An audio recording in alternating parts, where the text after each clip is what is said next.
Picture this. You're days away from marrying the person you thought was your soulmate. You're stressed, nervous, but excited. And then she drops a bomb. I invited my ex to the wedding. If you loved me, you'd understand. Most people would crumble, maybe argue, maybe even call the whole thing off, but not me. I simply smiled, said, "I do understand," and then quietly set the wheels of revenge in motion. What happened at the rehearsal dinner? Let's just say, it became legendary. If you've ever been underestimated, betrayed, or pushed into a corner by someone who thought they could get away with it, this story is going to hit home. Hit that like button, subscribe, and get ready for one of the most jaw-dropping wedding revenge stories you'll ever hear. I thought I had found the woman of my dreams. Let's call her Emily. We had been dating for almost 3 years. She was charming, beautiful, and had this magnetic energy that drew everyone to her like moths to a flame. I genuinely believed she was the one. We laughed together on long road trips, cried together when life threw us curveballs, and weathered storms that convinced me our love could survive anything. So when I proposed to her on a quiet beach,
this is about closure for me.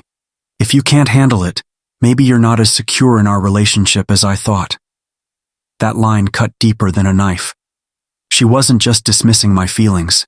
She was flipping the script and painting me as the insecure, petty one. Inside, I felt torn apart. I loved her, or at least I thought I did, but this wasn't just inconsiderate. This was disrespect on a whole new level. I wanted to yell, to demand she uninvite him, to make her see how insane this was. But instead I swallowed the fire, forced a tight smile, leaned in close and whispered, "You're right.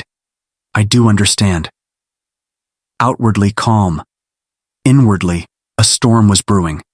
That night, I barely slept. My thoughts spun out of control, replaying the scene over and over. Every scenario haunted me. Him sitting smugly in the front row, watching me marry her. Her sneaking glances at him across the room. Guests whispering behind their hands about the ex at the wedding.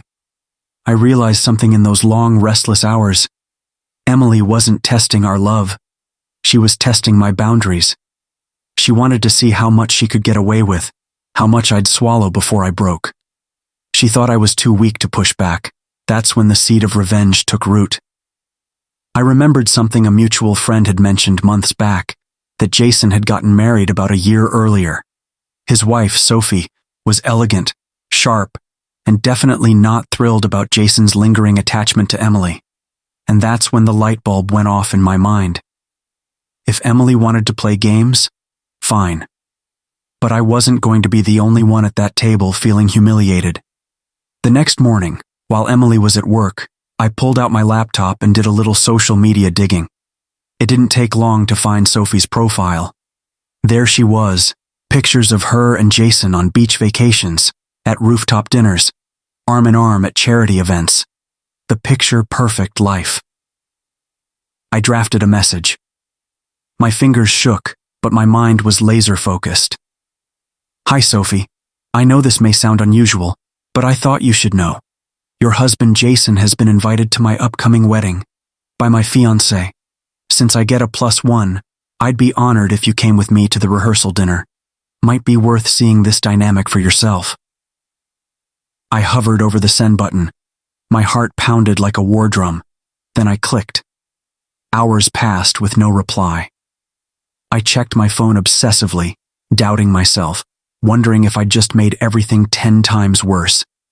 But then, ping, a notification. Her reply was short, sharp, and electric. Tell me when and where.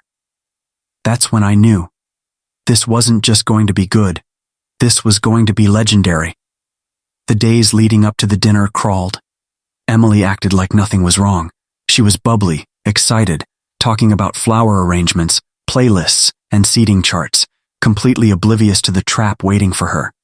She even joked about whether I was jealous, giggling as though my discomfort was something cute and amusing. I played along.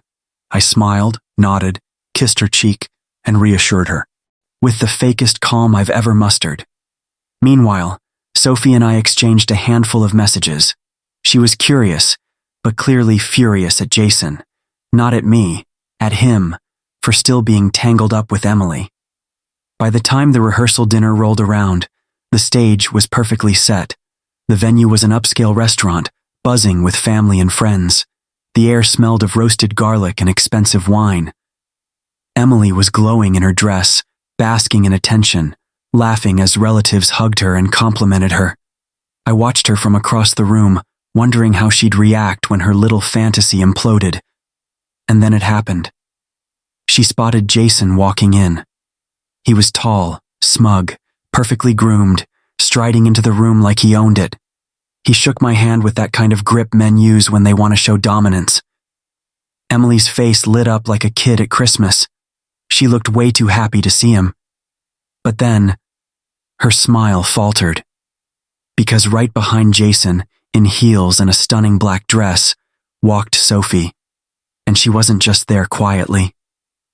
She walked straight up to me, slipped her arm through mine, and said warmly, loudly enough for everyone nearby to hear, "Thank you for inviting me. I'm so glad to be your +1 tonight." The room went dead silent. Emily's jaw dropped so hard I thought it might hit the floor. Jason froze, blinking like he'd been sucker punched. Sophie, meanwhile, radiated power. She smiled like the queen of the chessboard who'd just moved her final piece. Emily stammered, voice trembling. What is she doing here?" I smiled sweetly, savoring the moment. "Well, you said if I loved you I'd understand, and I do. I understood so well. I thought it would only be fair to include everyone in the spirit of honesty and closure." The whispers started instantly. Heads turned, forks clinked against plates, the atmosphere thick with tension and curiosity. Dinner was chaos. Emily kept glaring at me across the table, her eyes burning holes in my skull. Jason leaned toward Sophie, whispering frantic explanations, sweat shining on his forehead. And Sophie? Sophie put on a show. She clinked glasses with me, laughed at my jokes, touched my arm when she made a point. At one point, she leaned back in her chair, raised her glass, and said loud enough for half the table to hear, "It's funny, isn't it? How some people can't seem to let go of the past, even when they've already promised themselves to someone else." Conversations sputtered. Guests shifted uncomfortably. But nobody could look away. Everyone knew something explosive was happening. By dessert, Emily was seething. She pulled me aside, teeth clenched, hissing under her breath. "How could you do this to me?" And I just looked her dead in the eye and said calmly, "Funny, I was going to ask you the same thing." That was the nail in the coffin. The rehearsal dinner, meant to be a celebration of love and unity, ended in disaster. Emily stormed out in tears. Jason chased after Sophie, who barely even looked at him. And me? I stood there with a glass of wine, watching it all unravel, strangely calm. Guests whispered behind their hands. Family exchanged knowing looks. The illusion of the perfect couple Emily had tried to project was shattered beyond repair. And in that moment, I realized something. Revenge isn't always about screaming or slamming doors. Sometimes the most devastating revenge is simply holding up a mirror and letting people see themselves for who they really are. Emily's plan to flaunt her ex backfired spectacularly. Instead of looking strong or secure, she looked desperate, childish, and cruel in front of everyone we knew. Jason was humiliated. Sophie got her closure. And me?